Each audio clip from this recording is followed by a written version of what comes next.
The United States, I think for very sound reasons, has said we're not going to continue to underwrite European security through the NATO alliance in ways that allow Europe not really to take its own security spending seriously, simply to outsource this to the United States so they can focus on trade and economic issues and living a nice lifestyle. They can emphasize butter over guns, and the United States handles the guns part. We can't do that. We can't afford to do that anymore. The world is changing in ways that mean we're going to have to set priorities. Being Europe's security subcontractor is no longer something that we're willing to do or able to do. So the Europeans look at this war in Ukraine and a potential settlement there through that prism of, if we do settle with the Russians, is the United States simply going to abandon us to our own security fate? I think what the Europeans need to understand is I don't believe the Trump administration wants to leave NATO. I think it wants to change NATO,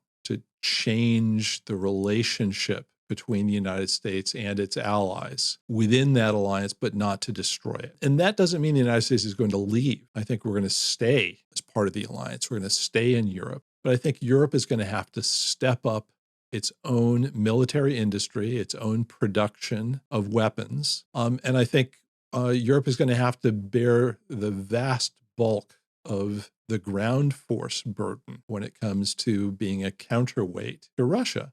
And Europe is going to have to make an adjustment there. That's in part a psychological adjustment, but it's also budgetary and priority adjustment on their part.